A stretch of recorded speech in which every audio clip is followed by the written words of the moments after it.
il y a aussi que tout vivant se distingue quand même de la matière inerte ou artificielle. Il y a une différence avec déjà les caractéristiques que nous avons données. Il y a aussi qu'il faut retenir que tout vivant est constitué de cellules.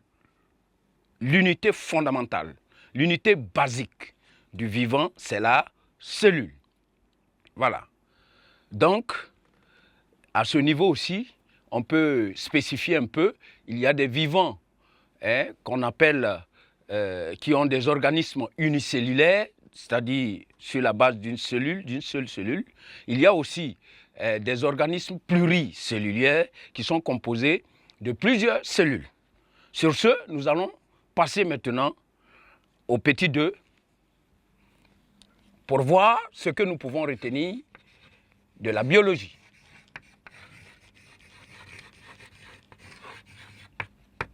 La biologie. Avant de passer à la biologie, nous allons résumer en une phrase le sens du vivant. Donc ici, le vivant, nous pouvons retenir que c'est un organisme qui possède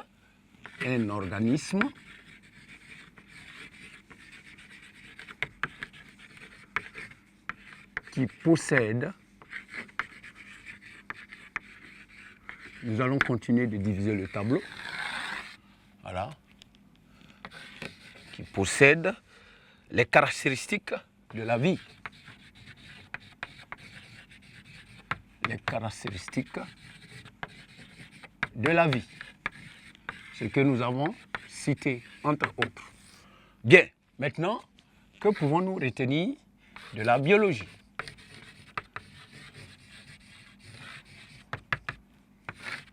Nous allons dire tout simplement que la biologie est la science du vivant, tout simplement.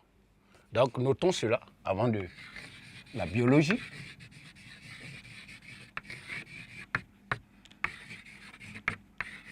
Est la science du vivant. Pour être très synthétique, c'est la science qui nous permet d'étudier le vivant pour le connaître et le comprendre. Si nous partons de l'étymologie du mot, nous verrons que le mot vivant dérive de deux mots grecs, bios, qui veut dire la vie, et logos, qui veut dire science, ou discours, ou étude. Donc ici, la biologie est la science du vivant et non de la vie. Il faut le notifier également. Pourquoi pas de la vie? Parce que la vie est un phénomène assez insaisissable, complexe, qui fait que nous préférons parler de la science du vivant. Maintenant, qu'est-ce qu'il faut dire encore? La biologie renvoie aussi à certaines disciplines. Elle renvoie à certaines disciplines qui veulent examiner l'évolution et le développement des organismes. Nous pouvons juste citer quelques disciplines comme la génétique, l'embryologie et il y en a beaucoup d'autres. Bien. Maintenant, nous devons noter qu'il y a eu des pionniers. Les premiers à en parler ou à écrire ou à utiliser le terme biologie et plus tard approfondir les recherches, nous pouvons parler de Jean-Baptiste Lamarck. Nous allons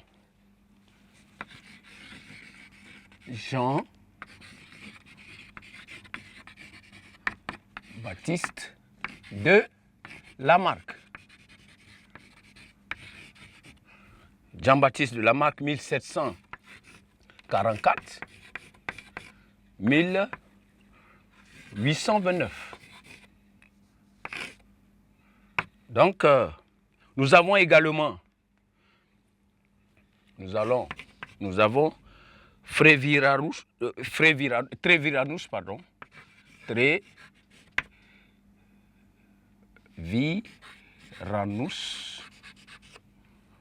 voilà, 1776, 1837, ce dernier est un Allemand, voilà, c'est un Allemand, un naturaliste, et le premier est un et un zoologiste.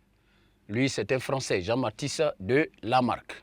Bien, voilà ce qu'il faut retenir de ces différentes définitions. Suite à ces définitions, nous allons maintenant essayer de comprendre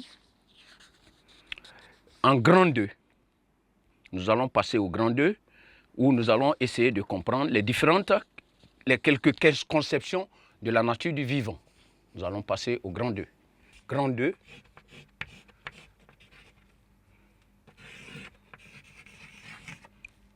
Quelques conceptions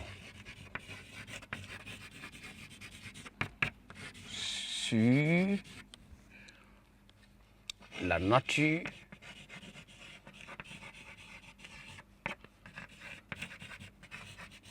du vivant. Et le premier point que nous allons aborder, c'est le petit temps, le mécanisme.